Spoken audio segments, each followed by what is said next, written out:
Hello साथियों, मैं प्रवीण यादव आपके अपने परिवार वाराणसी गुरुकुल पाठशाला में आपका स्वागत करता हूं। साथियों, पिछला क्लास हम लोग लाइन एंगल और उसके बाद रे के बारे में पढ़ रहे थे। उसके कुछ कंसेप्ट और कुछ सवाल बचे हुए हैं जो आज उसे हम सीखते हैं। हम लोग उसे आज सीखेंगे। दोस्तों, यदि इस क्लास से आपको कुछ सीखने को मिले तो चैनल को लाइक करके सब्सक्राइब करिएगा, अपने दोस्तों में शेयर करिएगा। तो दोस्तों, जैसा कि आपको पता है, मैं पीछे की क्लास में मैंने बताया था सारे एंगल के बारे में कि राइट एंगल क्या होता है, ऑब्ट्यूस एंगल क्या होता है, इसके बाद आपका न्यून कोण क्या होता है। ये सारी चीज़ें मैंने आपको अच्छे से एक्सप्लेन किया था।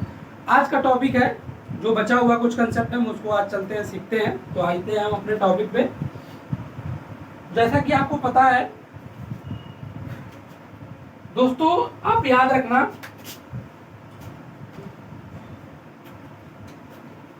मैंने आपको आई तक पढ़ा दिया, ठीक। अब हमें जे से स्टार्ट करना है।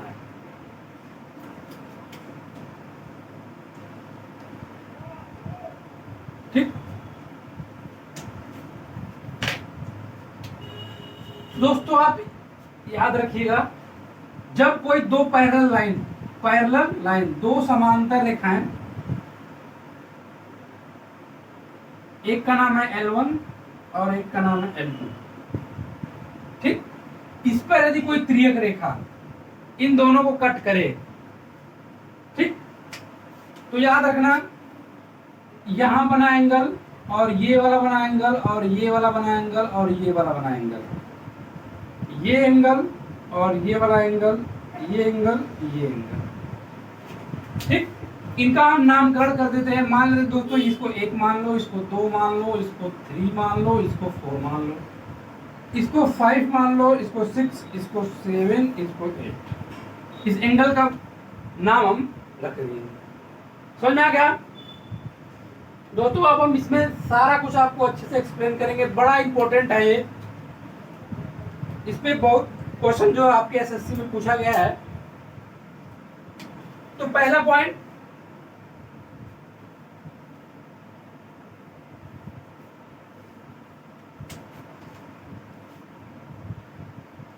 ये है कि ये जो रेखा है ना, समांतर जो रेखा है ना, L1 और L2, ये एक दूसरे को कभी नहीं काटेगा।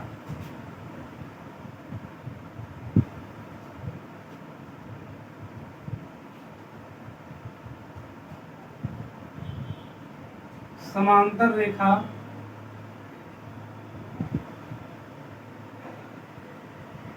रेखाएं एक दूसरे को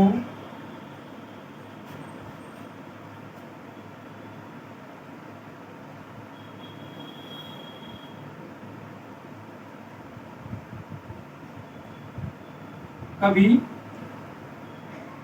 कट नहीं करेगी। याद रखना। तो कोई भी समांतर रेखा यदि है, दो समांतर रेखा है, तो याद रखना, समांतर रेखा एक दूसरे को कभी नहीं कट करेगी। मतलब ये वाली रेखा कभी भी कहीं भी जाके एक दूसरे में मिलेगी नहीं। आप इतना याद रखिएगा, ठीक। दूसरी पॉइंट दोस्तों आप याद रखिएगा,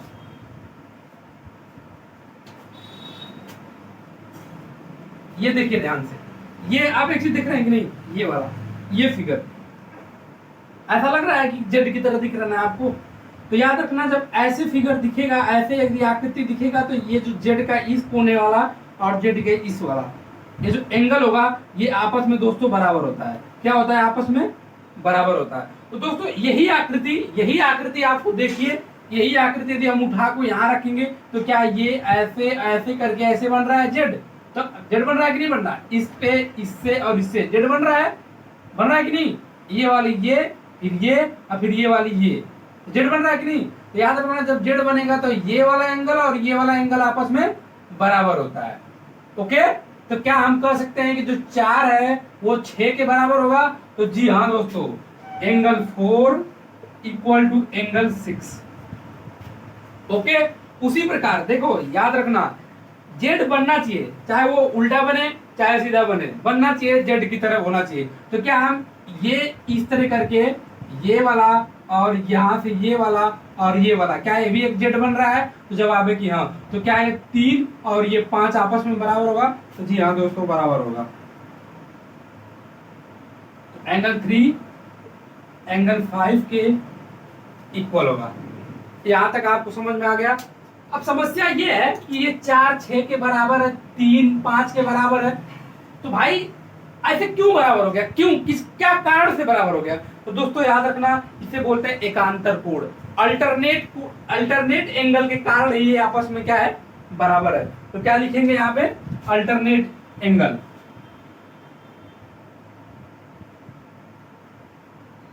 अल्टरनेट एंगल, एकांतर कोण,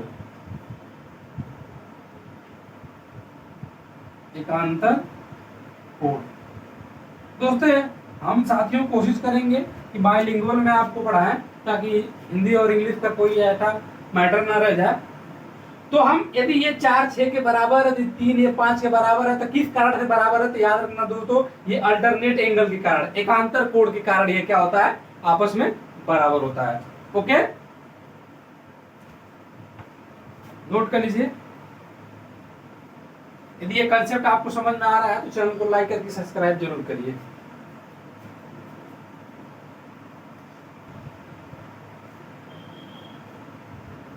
दोस्तों पॉइंट नंबर 3 के बारे में समझते हैं। पॉइंट नंबर 3 में क्या होता है दोस्तों? याद रखना, एक बाएं कोण और एक अपोजिट में दूसरा वाला, अंदर वाला कोण, मतलब ये 5, समझना है? तो 1 और 5 ये आपस में बराबर होगा। एंगल 1 जो एंगल 5 के बराबर होगा, एंगल 2 एंगल 6 के बराबर होगा,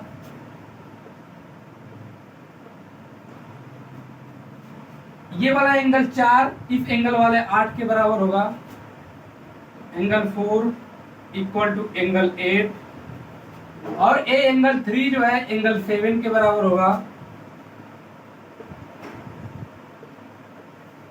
ओके, समस्या ये है दोस्तों, आपके दिमाग में ये उठ रहा होगा कि ये 1 5 के बराबर है, 2 6 के बराबर है, 4 8 के बराबर, 3 7 के बराबर है, तो क्यों बराबर है भाई? तो याद रखना क्यों, तो याद रखना ये करेस्पॉन्डिंग होता है, करेस्पॉन्डिंग एंगल के कारण, संगत कोण के कारण। किसके कारण? तो करेस्पॉन्डिंग एंगल, किसके कारण? करेस्पॉन्डिंग एंगल के कारण। ओके,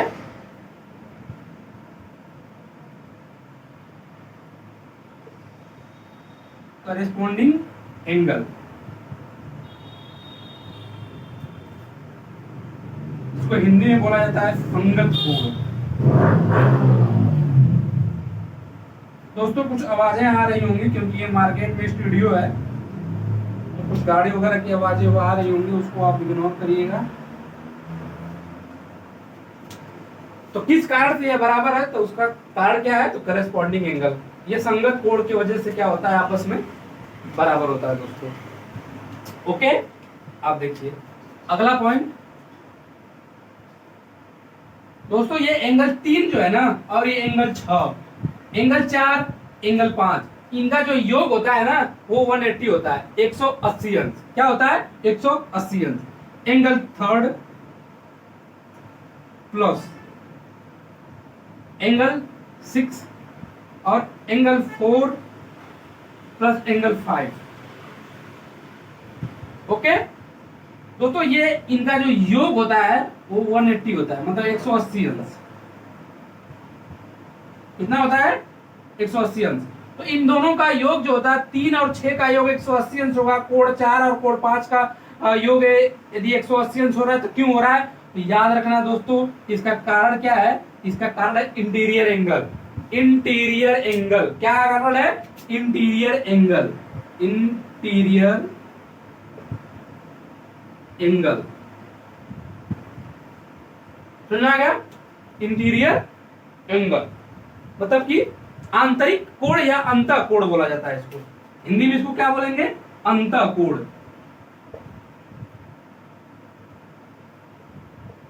अंतःकोण याद रखना। इंटीरियर एंगल को हिंदी में क्या बोलेंगे? अंतःकोण। तो ये कोण 3 प्लस कोण 6 को जोड़ेंगे तो 180 अंश होगा। इसका मतलब कि ये वाला जो है 3 और ये मिलकर क्या होना चाहिए? 180 अंश। और ये 4 और ये 5 मिलकर क्या होना चाहिए? 180 अंश होना चाहिए, याद रखना।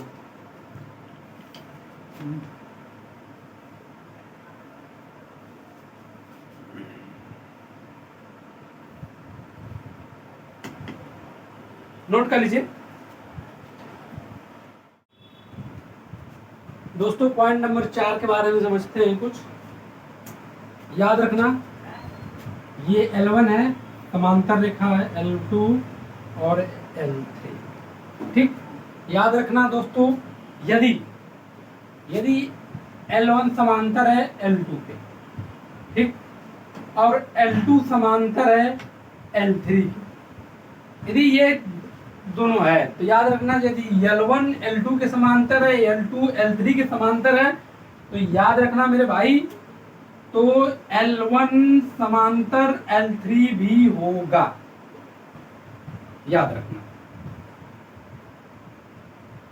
समझ में आ गया? ठीक, यदि ये तीनों चीज फॉलो हो रहा है तो याद रखना साथियों कि PQ upon QR equal to ST upon TU आपस में बराबर होते हैं। ठीक ना? इस पॉइंट के इस पर बेस SSC में कई सारे क्वेश्चन बने हुए हैं। मैं बताऊंगा कैसे क्वेश्चन बनते हैं।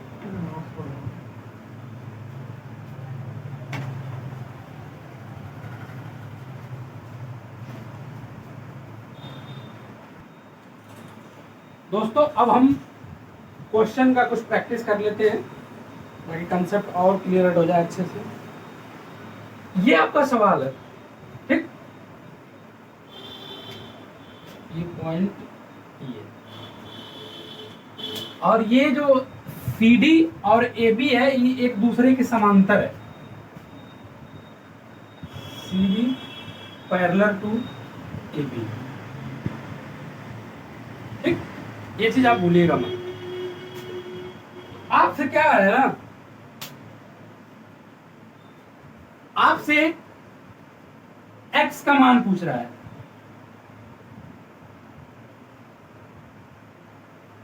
x का वैल्यू आपसे पूछ रहा है कि x का मान कितना होगा। दोस्तों यदि हम ये भी पैरेलल है ये भी पैरेलल है, यदि इनके समानांतर एक पैरेलल यदि हम यहां से खींच दें तो 1 2 3 ये एक दूसरे के पैरेलल हो जाएंगे। याद रखना इसे हम अपने से करना पड़ेगा।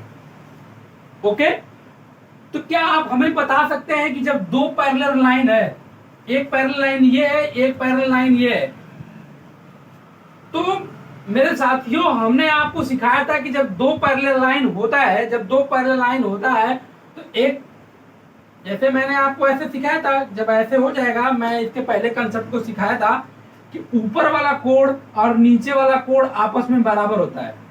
समझ में आ गया?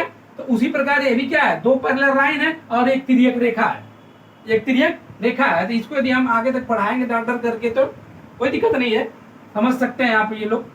तो क्या ये ऊपर वाला और ये इसका नीचे वाला आपस में बराबर होगा?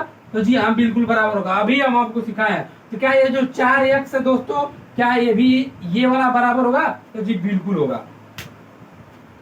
तो ये अभी क्या हो जाएगा, 4x होगा। सेम वही प्रोसेस, ये एक दूसरे के पैरेलल होगा। जब ये एक दूसरे के पैरेलल होगा तो क्या ये 6x बाहर वाला है, तो क्या ये अंदर ये वाला जो होगा? तो पूछेंगे क्यों होगा, तो आप जानते ही है करेस्पॉन्डिंग एंगल। संगत कोण के कारण ये आपस में क्या होंगे, तो बराबर होंगे। समझ में आ गया? क्या आपको इतना बातें समझ में आई? गुड। तो दोस्तों ये टोटल एंगल दिया है 130, तो क्या हम कह सकते हैं कि ये जो 4x plus 6x equal to 130 होगा? जी बिल्कुल। तो क्या हम x बराबर कह सकते हैं 13? तो हमारा x का मान कितना आएगा? 13 अंश। दोस्तों क्या आपको ये क्वेश्चन समझ में आया? यदि ये क्वेश्चन समझ में आ गया है तो तुम लाइक दबा के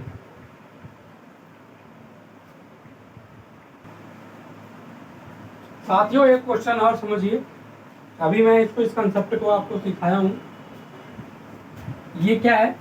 ये L1 है, ये L2 है और ये L3 है। ये जो है एक दूसरे के क्या है? पैरेलल है, समांतर है, और ये करस्पॉन्डिंग दो रेखाएं हैं, दो लाइन है, जिसमें से आपको इसका मान 3 दे दिया है, इसका मान 5 दिया है, और इसका जो है 12 दिया है, और इसका x का मान आपसे पूछ रहा है। जैसा कि मैंने आपको सिखाया है कि P Q upon Q R equal to S T upon T U, ये मैंने आपको सिखाया है। ठीक, पी क्यू की वैल्यू कितनी है? 3। क्यू आर की वैल्यू कितनी है? 5 इक्वल टू एस टी की वैल्यू कितनी है? 12। टी यू की वैल्यू कितनी है? x। यही हमसे पूछ रहा है x की मान। तो क्या इस 3 से इस 12 को काट देंगे, 4 बार में कट जाएगा, 5 चौक को 20। x बराबर कितना आ जाएगा दोस्तों? 20।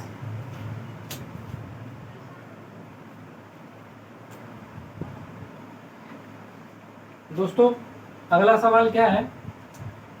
ये आपका दिया हुआ एक चित्र दिया है, इसमें आपको एंगल है, जो एन का एंगल है ना, यही आपसे पूछ रहा है। और जो ये P और Q है और R और S, ये जो दो रेखाएं हैं, ये एक दूसरे के समांतर हैं, ये आपसे पूछ रहा है। दोस्तों हमें कुछ नहीं करना है, बस क्या करेंगे, जो समांतर रेखा ये वाला है ना, इसको आगे तक बढ़ा देंगे।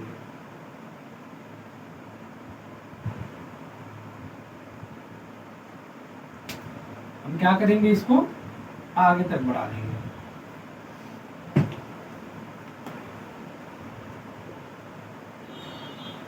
बढ़ा दिए। जब हम बढ़ा दिए तो जो PQ है वो RS जो है एक दूसरे के समांतर है, तो यही जब हम आगे तक बढ़ाएंगे तो क्या ये रेखा एक दूसरे के समांतर हो जाएगी? तो जवाब है कि हाँ, जब एक दूसरे के समांतर हो जाएगी। तो मैंने आपको एक चीज बताया है, जब दो समांतर रेखाओं के बीच में यदि कोई तिर्यक रेखा होता है तो अंदर वाला कोण का योग 180 अंश होता है। बताया था कि नहीं? इंटीरियर एंगल से। तो इंटीरियर एंगल से बताया था, तो क्या हम इसे कह सकते हैं, इसको क्या हम y मान सकते हैं? जी बिल्कुल मान सकते हैं। तो आई योग 111 है और प्लस आई y है, क्या इनके बराबर 180 हम लिख सकते हैं? जी हाँ लिख सकते हैं। तो y बराबर क्या होगा? y बराबर क्या होगा? तो y बराबर क्या हम 69 हो सकता है? जी बिल्कुल हो सकता है। तो साथियों यदि ये 69 हो गया, क्या हो गया? 69। तो मैंने आपको बताया है कि जब कोई दो रेखाएं एक दूसरे को कट करती है तो ये वाला एंगल आपस में बराबर होता है। तो ये रेखाएं और ये रेखाएं जो आई गई है डॉट डॉट एक दूसरे को काट रही है, तो क्या ये वाला रेखा और ये वाला कोण आपस में बराबर होगा? तो जब ये 69 होगा तो क्या हम ये भी 69 हो जाएगा? तो जी बिल्कुल हो जाएगा 69। अब समझ में आया कि नहीं आया? क्या हम इसे 69 कर सकते हैं? जी बिल्कुल कर सकते हैं। Okay good. दोस्तों ये वाला एंगल सवाल में पहले दिया हुआ है, छूट गया था, ये 99 है। ठीक, तो ये याद रखिएगा दोस्तों कि जब ये 99 है, ये वाला जब 99 है, तो क्या हम एक चीज तो आपको कहना चाह रहे हैं, क्या ये 99 होगा? तो क्या हम 180 में से यदि इसको निकाल दें, क्योंकि एक रेखा पर 180 अंश का कोण बनता है। जब ये 90 ये हो गया तो इसको क्या कहेंगे? इसको 81 कहेंगे, हो जाएगा। तो अब ये क्या बन गया आपका? एक त्रिभुज बना। अब हमको ये बताइए आप,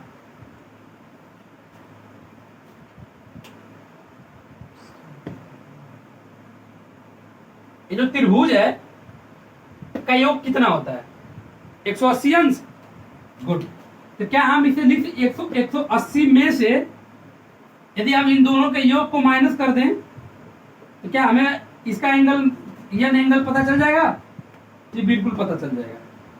चलिए 9 1 10 को 0 हाथ में लगाइए, क्या 8 6 14 1 15, आई कितना हो जाएगा 180। निकाल देंगे तो कितना बचेगा 30। तो क्या हम यहाँ पे क्या हो जाएगा 30 अंश। यही हमारा क्या है आंसर। नोट कर लीजिए।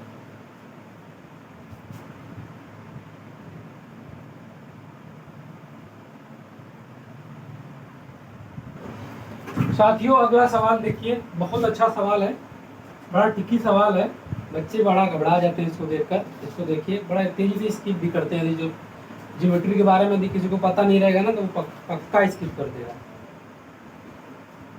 तो इस पे आप ध्यान दीजिए, AC और BD एक दूसरे के समांतर है। मतलब ये जो BD है ये यहाँ से यहाँ तक और ये यहाँ से यहाँ तक, ये एक दूसरे क्या है समांतर है। ठीक, तो हमने आपको बताया जब दो रेखाएं एक दूसरे के समांतर हो और एक रेखा कोई है जो उसको कट कर रही है, क्या हम इसको आगे तक बढ़ा सकते हैं और इसको भी आगे तक बढ़ा सकते हैं। ठीक, जब एक दूसरे को कट करिए तो उसके अंदर जो इंटीरियर एंगल होता है उनका जो योग होता है 180 अंश होता है।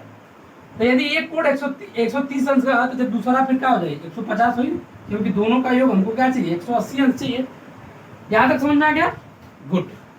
एक चीज आपको बताने की जरूरत है। अब ये क्या है, एक लाइन हुआ।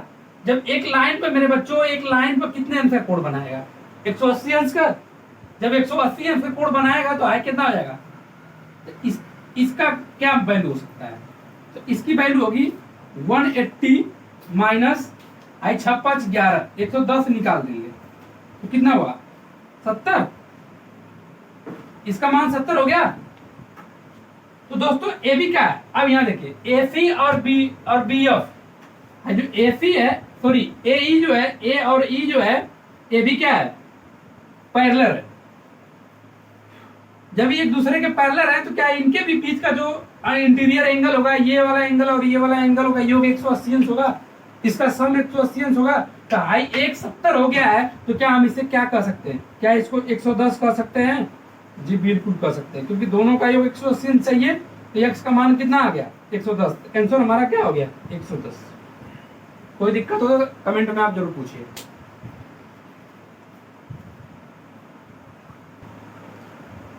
दोस्तों अगला सवाल देखिए,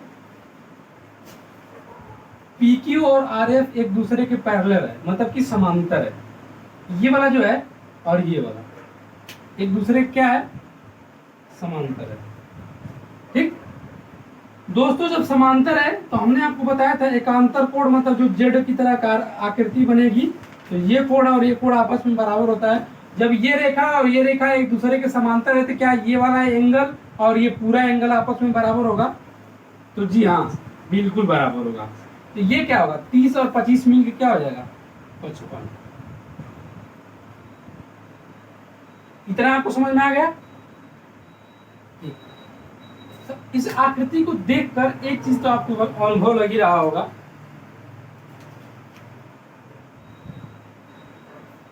ये जो 155 है और ये 125 है, इनका योग कितना होगा?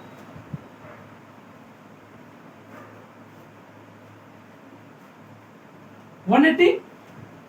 तो हमने आपको सिखाया कि जब दो पैरेलल लाइन हो और एक कोई तिर्यक रेखा हो तो जो अंदर वाला जो कोण होता है, इंटीरियर एंगल जो होता है, इनका योग कितना होता है दोस्तों 180 अंश। हमने आपको सिखाया।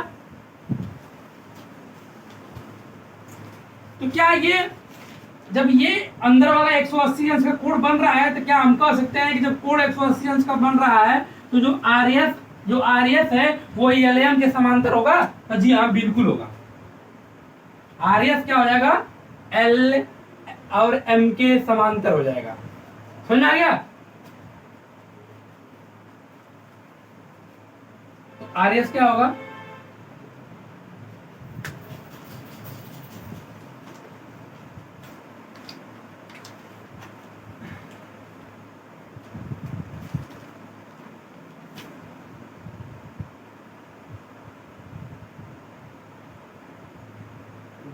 आर एस है समांतर एल एम।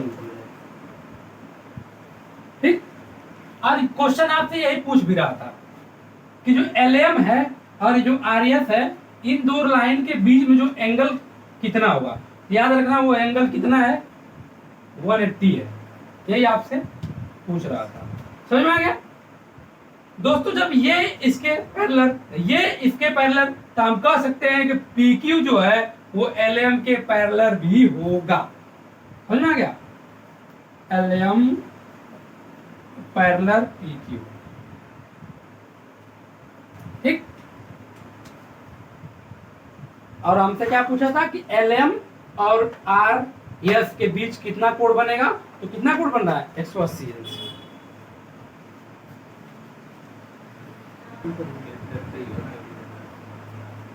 अगला सवाल देखिए दोस्तों, एल एम और बी सी एक दूसरे के पैरेलल है। क्या है, पैरेलल। जब ये एक दूसरे के पैरेलल है और ये जो रेखा है बी और एम है, इस वाले एंगल को दो बराबर भागों में बांट रहा है। ये बाइसेक्टर वाला है, समझ में आ गया। ठीक, तो ये आपस में कोण आधा आधा बढ़ गया, ये थीटा हो गया, ये थीटा हो गया, और ये एक दूसरे के पैरेलल है। तो दोस्तों जब कोई दो लाइन एक दूसरे के पैरेलल होगा और तिर्यक कोई रेखा होगा, तो क्या जब जेड की आकृति बनेगी तो ये वाला कोण ये वाला कोण आपस में बराबर होगा। जी हाँ दोस्तों, बराबर होगा।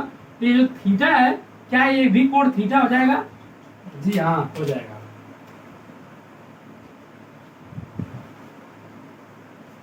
तो ये एंगल और ये एंगल आपस में आपको बराबर दिख रहा है। तो इस एंगल के सामने की भुजा है ये, और इस एंगल के सामने की भुजा ए, क्या एक दूसरे के इक्वल हो जाएगी। तो जी हाँ, इक्वल हो जाएगी। जब किसी त्रिभुज का, अब किसी त्रिभुज का जब दो भुजाएं बराबर हो तो उस त्रिभुज का नाम क्या होता है, तो उस त्रिभुज का नाम होता है समद्विबाहु त्रिभुज। तो यही पूछ रहा है कि जो ये त्रिभुज है, त्रिभुज बी एम एल, ये त्रिभुज का नाम क्या होगा, तो इस त्रिभुज का नाम होगा समद्विबाहु त्रिभुज। क्या होगा, समद्विबाहु त्रिभुज।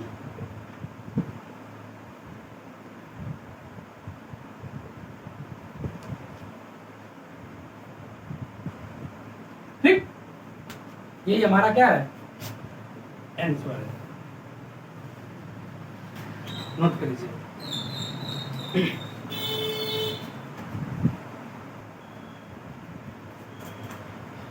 हाँ तो साथियों, ऐसे ही बेसिक कंसेप्ट और स्मार्ट अप्रोच के लिए चैनल को लाइक करके सब्सक्राइब करिए, शेयर करिए। तो हम अगला लेक्चर अगले क्लास में मिलते हैं। और ये लाइन एंगल और ये जो आपका लाइन एंगल हो गया, ऐसा ई वाला टॉपिक जो है पूरा तरह से खत्म हो गया। अब हम अगला टॉपिक ट्रायंगल के बारे में लेकर आएंगे। तो क्लास को आप लोग मिस मत करिए और चैनल को लाइक करके सब्सक्राइब करिए। जय हिंद, जय भारत।